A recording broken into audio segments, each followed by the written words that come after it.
Hi, welcome to mix kitchen. இன்னைக்கு burger பன் எப்படி பண்ணுறதுங்கிறத பார்க்கலாம். நம்ம சேனலை இன்னும் சப்ஸ்கிரைப் பண்ணாதவங்க மறக்காமல் சப்ஸ்கிரைப் பண்ணிக்கோங்க. பக்கத்தில் இருக்கிற பெல் ஐக்கானையும் ப்ரெஸ் பண்ணுங்கள். அப்போ தான் நான் போடுற வீடியோவோட அப்டேட்ஸ் உங்களுக்கு வரும். நம்ம KFC ஸ்டைலில் பர்கர் பன் எப்படி ரெடி பண்ணலாம் அப்படிங்கிறத பார்க்கலாம்.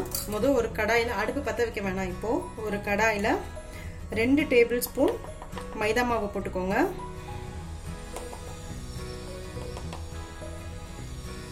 அதுக்கு 2 டேபிள் ஸ்பூனுக்கு 1/2 கப்பு தண்ணி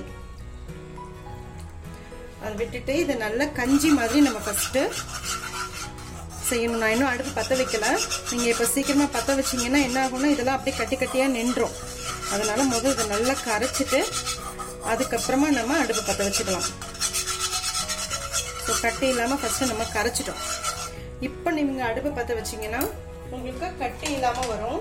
நம்ம ஒரு நிமிஷத்துக்கு தான் இதை நம்ம வேக வைக்க போகிறோம். இது கஞ்சி மாதிரி ஆகிடும், ஒரு திக்கு பேஸ்ட் மாதிரி ஆகிடும். இது எதுக்குன்னா பர்கர் பன் ரொம்ப சாஃப்டாக வரணுங்கிறதுக்காக தான். நம்ம சாஃப்டாக வர்றதுக்காக 2 சேர்க்க போகிறோம்.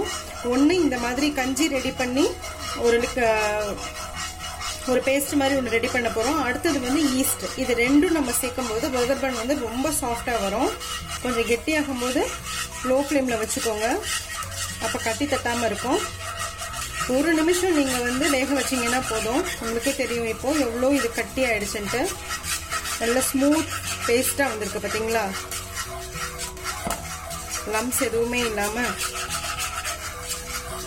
இதுக்காக தான் கடாயில் அடுப்பு பற்ற வைக்காமல் ஃபஸ்ட்டு அந்த மைதா மாவையும் தண்ணியும் கரைச்சிட்டு அதுக்கப்புறமா நம்ம அடுப்பு பற்ற வச்சோம். இப்போது இந்த பேஸ்ட் ரெடி ஆயிடுச்சு. இந்த மாதிரி இருக்கணும் பாருங்க, இந்த மாதிரி இருக்கணும். இப்போ இதை ஆஃப் பண்ணிடலாம். மைதா மாவும் நல்லா வெந்துருச்சு தண்ணியோட சேர்ந்து. இதை ஆஃப் பண்ணிட்டு இது கொஞ்சம் கூல் ஆகட்டும், தனியாக நம்ம வச்சிடலாம். ரெண்டாவது ஸ்டெப்பு வார்ம் வாட்டர் ஒரு 1/2 கப்பு வெது வெதுப்பான தண்ணி. ரொம்ப வெது வெதுப்பா இருக்கணும், அப்பதான் ஈஸ்ட் ஆக்டிவேட் ஆகும். அப்புறம் அதுக்கு சால்ட் ஒரு 1/2 டீஸ்பூன். சுகர், சர்க்கரை உங்களுக்கு 3 டேபிள் ஸ்பூன். ஈஸ்ட் ஆக்டிவேட் ஆகிறதுக்கு 2 விஷயம் மெயின். ஒன்று நீங்கள் சுகர் போடணும், இன்னொன்று வார்ம் வாட்டர் போட்டிருக்கணும். Yeast 2 teaspoon. அப்புறம் இது முடிய எல்லாத்துக்குமே சேம். ஷவர்மா, நம்ம பீட்டா பிரெட் பண்ணுறதுக்கு எல்லாத்துக்குமே ஒரே மாதிரி தான். பட் இதில் இன்னொரு இன்க்ரீடியன்ட் ஆட் பண்ண போகிறோம். பர்கர் பன் எப்பவுமே கொஞ்சம் ஸ்வீட்டாக இருக்கும், கொஞ்சம் மில்க் டேஸ்டில் இருக்கும். அதுக்காக நம்ம என்ன பண்ண போறோம்னா மில்க் பவுடர் ஆட் பண்ண போறோம். மில்க் பவுடர் ஒரு 3 டேபிள் ஸ்பூன்.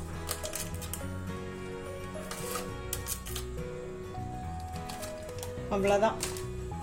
இதை நல்லா மிக்ஸ் பண்ணி விட்டுட்டு கட்டி இல்லாமல் மிக்ஸ் பண்ணிடுங்க. இன்னும் நம்ம பால் பவுடர் போட்டிருக்கோம் இல்லையா, அது அப்படியே அங்கங்கே கட்டி கட்டியாக நிற்கும். அதனால நீங்கள் ஈவனாக மிக்ஸ் பண்ணிவிடுங்க. ஆஸ் யூஷுவல் ஈஸ்ட் ஆக்டிவேட் ஆகணும்னா ஒரு 15 நிமிஷம் நம்ம மூடி வச்சிடணும் இதை. அப்போ உங்களுக்கு நல்லா ஆக்டிவேட் ஆகி நல்லா பொங்கி வரும். அதுக்கப்புறமா நம்ம மைதா மாவு ஆட் பண்ணலாம். 15 மினிட்ஸ் ஆயிடுச்சு. பாருங்கள் எவ்வளோ நல்லா நுரைச்சிட்டு வந்திருக்குன்னு சொல்லிட்டு. இந்த டைமில் மைதா மாவு ஆட் பண்ணிக்கலாம். 2 கப்பு மைதா மாவு. 2 கப்பு மைதா மாவு. அதுக்கப்புறமா நம்ம அந்த பேஸ்ட் ஒன்று ரெடி பண்ணி வச்சுருந்தோம் இல்லையா, மைதா மாவும் தண்ணியும் சேர்ந்து அதையும் நம்ம ஆட் பண்ணிக்கணும். எப்பயுமே வெட்டு ட்ரை இது ரெண்டையும் சேர்த்து ஃபஸ்ட்டு தண்ணி சேர்க்காம நல்லா கிரம்பல் மாதிரி பண்ணிட்டோம்னா, நம்ம புட்டெல்லாம் எப்படி பண்ணுவோம், பெசரி பெசரி பெசரி லைட்டாக தண்ணி தெளித்து பண்ணுவோம். அது மாதிரி பண்ணும்போது சாஃப்டாக வரும்.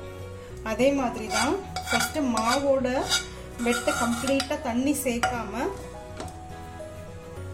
இது எல்லாத்தையும் ஃபஸ்ட்டு போட்டு நல்லா பிசைஞ்சிடணும். அதுக்கப்புறமா இன்கேஸ் தண்ணி தேவைப்பட்டுச்சுன்னா நம்ம ஆட் பண்ணிக்கலாம். இந்த டைமில் கொஞ்சமாக எண்ணெய் சேர்த்துக்கணும். மொத்தமாக இதுக்கு பார்த்தா ஒரு 3 டேபிள் ஸ்பூன் எண்ணெய் தேவைப்படும். 3 டேபிள் ஸ்பூன் எண்ணெயையும் அப்படியே விட்டுறக்கூடாது. ஃபஸ்ட்டு 1 டேபிள் ஸ்பூன் எண்ணெய் விட்டு பிசைஞ்சுப்போம். இது நார்மல் ரீஃபைண்ட் ஆயில் தான். கொஞ்சம் இந்த டவ் அதாவது இந்த மாவு கொஞ்சம் சாஃப்டாக தான் இருக்கணும். அப்போ தான் பர்கர் நல்லா சாஃப்டாக இருக்கும். இன்னொரு டேபிள் ஸ்பூன் எண்ணெய் ஊற்றிக்கிறேன். உங்களுக்கு தண்ணி வேணும்னா ஒரு 2 டேபிள் ஸ்பூன் முடிய நீங்கள் தண்ணி ஊற்றிக்கலாம். பட் எனக்கு தண்ணி தேவையில்லை, கரெக்டாக இருக்குது இதுவே. இப்போ இன்னொரு டேபிள் ஸ்பூன் எண்ணெயும் ஊற்றிக்கிறேன். மொத்தம் 3 டேபிள் ஸ்பூன் எண்ணெய்.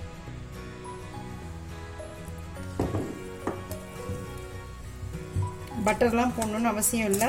நல்லா இழுத்து இழுத்து பிசைஞ்சுக்கோங்க, அப்போ தான் நல்லா சாஃப்டாக வரும். இங்கே நல்லா ஈவனாக இது பிசைஞ்சாச்சு. இப்போ கீழே வச்சு நம்ம நல்லா ஒரு 10லேருந்து 15 நிமிஷம் நம்ம நல்லா பிசைஞ்சுப்போம். கவுண்டர் டாப்பை நல்லா க்ளீன் பண்ணிவிட்டு ஆஸ் யூஷுவல் நம்ம எப்படி பிசைவோம், எடுத்து எடுத்து பிசைவோம், அது மாதிரி நல்லா பிசைஞ்சுப்போம். ஒரு 15 நிமிஷம் கண்டிப்பாக நீங்கள் பிசையணும். அப்போ தான் பர்கர் வந்து அதாவது நாளைக்கு நீங்கள் எடுத்து சாப்பிட்டா கூட நல்லா சாஃப்டாக இருக்கும். இது மாதிரி நல்லா பிசைஞ்சுக்கோங்க 15 நிமிஷம். நான் 15 நிமிஷம் நல்லா பிசைஞ்சிட்டேன். மாவு வந்து நீங்கள் கீழே வச்சு நீட் பண்ணும்போது கண்டிப்பாக வந்து மாவு ஸ்டிக்கியாக தான் இருக்கும். ஏன் அப்படின்னா நம்ம தண்ணி சேர்த்துருக்கோம், ப்ளஸ் மில்க் பவுடர் அதில் சேர்த்துருக்கோம், சுகர் சேர்த்துருக்கோம். அதனால் மாவு ரொம்ப சாஃப்டாக ஸ்டிக்கியாக தான் இருக்கும். அதனால் பயப்பட வேணாம், அப்படி தான் இருக்கணும். ஸோ இந்த மாதிரி நல்லா நீட் பண்ணிவிட்டு லைட்டாக ஆஸ் யூஷுவல் உங்களுக்கே தெரியும் மாவு வந்து மேலே காயக்கூடாது. அதனால் கொஞ்சமாக இந்த மாதிரி எண்ணெய் வச்சுட்டு 1 hour அப்படியே விட்டுறலாம். அது நல்லா ரைஸ் ஆகி வரும். அதுக்கப்புறமா நம்ம பார்க்கலாம். 1 hour அப்படியே இருக்கட்டும். பாருங்கள், நான் 6 பாலும் ரெடி பண்ணி வச்சுட்டேன். கொஞ்சம் கேப் விட்டு வைங்க. இப்போ வந்து என்ன பண்ணணும்னா மறுபடியும் இதை ஒரு துணியால் மூடி வச்சிடுங்க. ஒரு 1/2 மணி நேரம் இது மூடி இருக்கட்டும். மறுபடியும் இது வந்து ரியாக்ட் ஆகும். அந்த ஈஸ்ட் ஆக்டிவேட் ஆகி நம்ம வச்சிருந்த இந்த பால் நீங்கள் வேணால் பாருங்கள், இந்த உருண்டை வந்து இப்போ எவ்வளோ பெருசாக ஆக போகுதுன்னு. இந்த 30 நிமிஷம் ஆனதுக்கப்புறமா நம்ம மறுபடியும் வந்து இந்த எள்ளு போடுவோம் இல்லையா, பர்கர் பண்ணுக்கு மேலே எள்ளு இருக்கும் இல்லையா, அந்த எள்ளெல்லாம் போட்டு டாப்பிங் பண்ண போகிறோம். ஃபஸ்ட்டு இது வந்து ஒரு 30 நிமிஷம் வந்து இப்படியே இருக்கட்டும். அதுக்குள்ள நீங்க வந்து ஃப்ரிட்ஜில் வந்து ஐஸ் வாட்டர் கொஞ்சமா வச்சுக்கோங்க. ஒரு குட்டி கப்ல வந்து சில் வாட்டர் கொஞ்சம் வச்சுக்கோங்க. இந்த 30 நிமிஷத்துக்குள்ள இந்த வந்து ரெஸ்ட் ஆகிற டைம்ல நம்ம ஐஸ் வாட்டர் வச்சுக்கலாம். நம்ம பர்கர் பன் வந்து 1/2 மணி நேரமா ஊற வச்சிருந்தோம். பாருங்களேன் எவ்வளோ பெருசா ரைஸ் ஆயிருக்குன்னு. சூப்பரா ரைஸ் ஆயிருக்கு இல்லையா. இப்போ வந்து இதுக்கு மேல ஐஸ் வாட்டர் நான் சொல்லியிருந்தேன். ஐஸ் வாட்டர் தான் நீங்கள் அப்ளை பண்ணணும். நார்மல் வாட்டர் அப்ளை பண்ணீங்கன்னா உங்களுக்கு வந்து மேலே வந்து ரொம்ப ட்ரை ஆகிடும். ஸோ ஐஸ் வாட்டர் வைக்கும்போது உங்களுக்கு அந்த ஹீட்டுக்கு கரெக்டாக இருக்கும். ஸோ நல்லா ஐஸ் வாட்டர் தடவிடுங்க. மேலே ஒரு கோட் கொடுத்துருங்க. தடவிட்டு இதுக்கு மேலே வெள்ளை எள்ளு இருக்கு இல்லையா, அந்த வெள்ளை எள்ளை மேலே இது மாதிரி வச்சிடுங்க. ஆல்ரெடி நான் அவன் வந்து ப்ரீஹீட் பண்ணிட்டேன். 200 டிகிரி செல்சியஸில் 10 நிமிஷம் வந்து நான் ப்ரீஹீட் பண்ணிட்டு இருக்கேன். இன்கேஸ் உங்ககிட்ட ஓடிஜி இல்லை அப்படின்ட்டு சொன்னால் நீங்கள் கடாயில் சேம் நம்ம எப்பயுமே பண்ணுவோம் இல்லையா, கடாயில் உப்பு போட்டுட்டு மேலே ஒரு ஹீட் ரெசிஸ்டன்ட் ஸ்டாண்டு வச்சுட்டு மீடியம் ஃப்ளேமில் 10 நிமிஷம் நீங்கள் வந்து ப்ரீஹீட் பண்ணிக்கோங்க. அதுக்கப்புறமா நீங்கள் கேக் டின் வச்சுருக்கீங்க இல்லையா, கேக் டின்னோ இல்லை இந்த மாதிரி ஒரு டின்னோ அதுக்குள்ளே வச்சுட்டு க்ளோஸ் பண்ணிவிடுங்க. க்ளோஸ் பண்ணிவிட்டு மீடியமும் இல்லை ரொம்ப லோவும் இல்லாமல் இது ரெண்டுக்கும் நடுவில் வச்சு 30 நிமிஷம்லேருந்து ஒரு 40 நிமிஷம் நீங்கள் பேக் பண்ணிங்கன்னா உங்களுக்கு ஸ்டவ்லேயே வந்து நீங்கள் பர்கர் பன் பண்ணிடலாம். ஓடிஜியில் பண்ணுறவங்க வந்து இதை வந்து அப்படியே 200 டிகிரி செல்சியஸில் வந்து 30 நிமிஷத்துல இருந்து 35 நிமிஷம் முடிய நீங்கள் பேக் பண்ணீங்கன்னா உங்களுக்கு இது ரெடி ஆகிடும். எனக்கு பர்கர் பண்ணி 20 நிமிஷத்துலேயே சூப்பராக ரெடி ஆகிடுச்சு. இங்கே பாருங்கள் எவ்வளோ ஃபென்டாஸ்டிக்காக வந்திருக்குன்னு.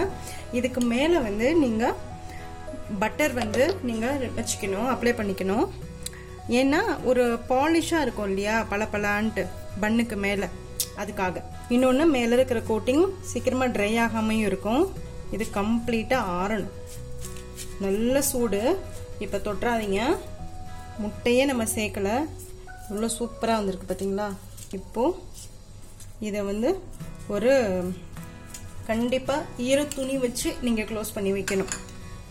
துணியை நல்லா நினச்சிக்கோங்க, நினச்சிட்டு நல்லா புழிஞ்சுக்கோங்க. ஈர துணி வச்சு நீங்கள் க்ளோஸ் பண்ணி வச்சிடுங்க. அது நல்லா கூலாகட்டும். அதுக்கப்புறமா நம்ம எடுத்து பார்க்கலாம். நான் ஒரு 10 நிமிஷம் இதை கம்ப்ளீட்டாக இந்த துணி வந்து வெட்டு துணி, ஈர துணி, இதை மூடி வச்சிருக்கேன். இப்போ நம்ம எடுத்து பார்க்கலாம். பாருங்க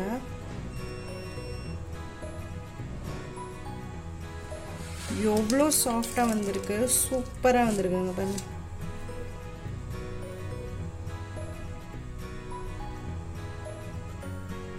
பர்கர் பன் சூப்பராக நமக்கு வீட்டிலையே ரெடி பண்ணிட்டோம். இது பசங்களுக்கு நீங்கள் பிடிச்ச மாதிரி ஆலு பாட்டி வச்சு சர்வ் பண்ணலாம், இல்லை சிக்கன் பாட்டி வச்சு நீங்கள் சர்வ் பண்ணலாம். சூப்பராக இருக்கும் பர்கர் பன். இங்கே பாருங்கள்,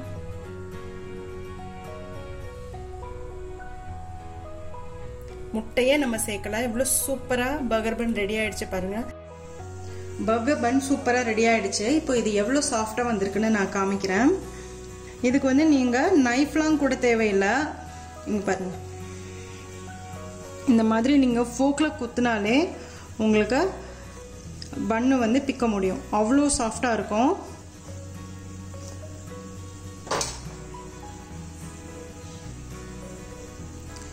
எவ்வளோ சூப்பராக ஸ்பாஞ்சியாக எப்படி வந்திருக்கு பார்த்தீங்களா பன்னு. ஸோ வீட்டிலையே நம்ம சூப்பராக பர்கர் பன் ரெடி பண்ணிட்டோம். நீங்களும் வீட்டில் கண்டிப்பாக ட்ரை பண்ணி பாருங்கள். சப்ஸ்கிரைப் பண்ணுங்கள், மறக்காமல் பெல் ஐக்கானை ப்ரெஸ் பண்ணுங்கள். அப்போ தான் நான் போடுற வீடியோஸோட அப்டேட்ஸ் உங்களுக்கு வரும். லைக் பண்ணுங்கள், கமெண்ட் பண்ணுங்கள், ஃப்ரெண்ட்ஸோடு ஷேர் பண்ணுங்கள். தேங்க்யூ.